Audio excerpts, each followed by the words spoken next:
안녕하십니까. JM신용정보 추심 김실장입니다. 상사채권, 민사채권과 임금체불 또는 보증금 반환, 인테리어, 공사사기, 공사대금, 거래대금, 미지급 등 못 받은 돈이라면 24시 문의 가능합니다. 무료 상담이고 추심수수료 후 불제로 운영하고 있습니다. 오늘은 거래처 미수금 관리 방법과 회수에 대해 안내 드리려 합니다. 사업장을 운영하시는 대표님들과 미팅을 가져보면 옛날과 비교하여 영업, 거래 방식 등이 많이 바뀌었다는 것을 깨닫게 됩니다. 과거에는 외상과 같이 미수금을 어느 정도 깔아놓고 거래했다면 요 근래에는 신뢰가 있고 규모가 꽤 되며 운영이 잘 되는 회사가 아니라면 마진이 적게 남더라도 현금 거래를 하시는 경우가 많다고 합니다. 그 이유는 다름이 아니라 코로나 이후로 사회에서 미수금이 회수 불가한 채권으로 변질되는 경우가 많고 그 악질 채권에 인해 회사가 무너지는 경우가 많기 때문입니다. 거래처 종류별 관리 방법에 대해 설명드리겠습니다. 사실 거창하거나 이것만이 정답이다 하는 관리 방법은 없습니다. 요즘같이 인터넷이 잘 발달된 사회에서는 조금만 검색을 해봐도 누구나 알 수 있습니다.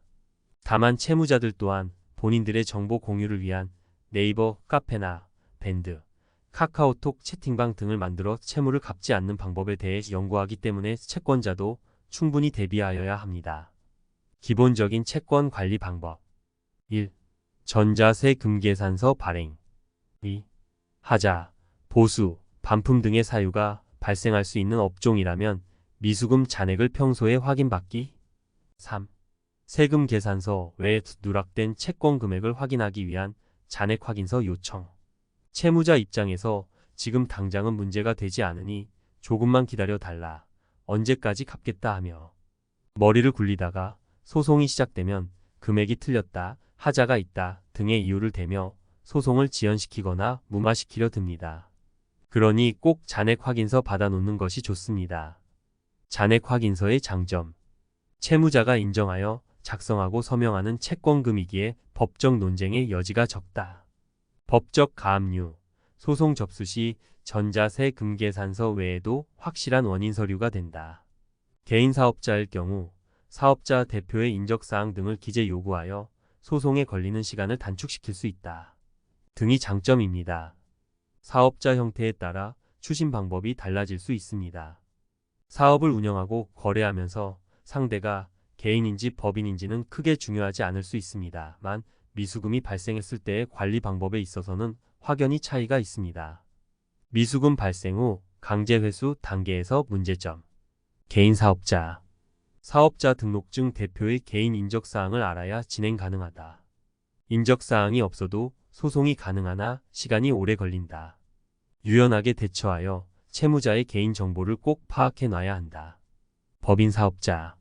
법인의 경우 폐업 시 상거래 채권 회수는 불가능할 수 있다. 폐업 후 대표이사의 책임 소재를 따지기 어렵다. 각서 등을 통해 연대 보증인을 설정하는 것이 좋다. 추심 가능성을 높이기 위해서는 1. 거래처의 미수금 발생 초기에 모든 서류를 확보하고 인적사항을 신분증 사본 등으로 파악한다. 2. 연체 기간이 6개월을 넘기지 않은 상태에서 추심해야 한다. 3. 내용 증명 같은 것보다 잔액 확인서, 지불각서를 받아 소송을 접수하는 편이 훨씬 좋다. 는 점 꼭 기억하시길 바랍니다. 판결문 등의 집행 권한을 획득하기까지에 앞서 사업자가 살아있다면 좋은 징조이긴 합니다. 다만 실제로 운영되고 있는지가 중요합니다. 사업자 번호로 조회했다고 해서 안심하면 안 되고 직접 사업장을 방문하거나 거래처에 문의하여 매출이 발생되는지까지 확인하는 것이 좋습니다. 말씀드린 것을 한번 정리해 드리겠습니다. 개인 사업자 1. 사업장 외 대표 개인의 은행, 부동산 등 압류 가능하다. 2. 대표이사 개인의 신용조회와 재산조사가 중요하다. 3. 방문 독촉을 해야 한다. 법인 사업자 1. 법인 통장, 거래처에 압류 가능하다. 2. 업종에 따라 강제 집행 대상이 천차만별이다. 3. 초기 대응에 실패했다면 회수 가능성이 매우 떨어진다. 상습적인 채무자들은 외상을 통하여 미수금을 얻고 사업장을 닫거나 다른 거래처로 갈아타는 등의 수법을 반복하니 초기의 대처가 가장 중요합니다. 참고하시고 도움 필요하시면 연락 주세요.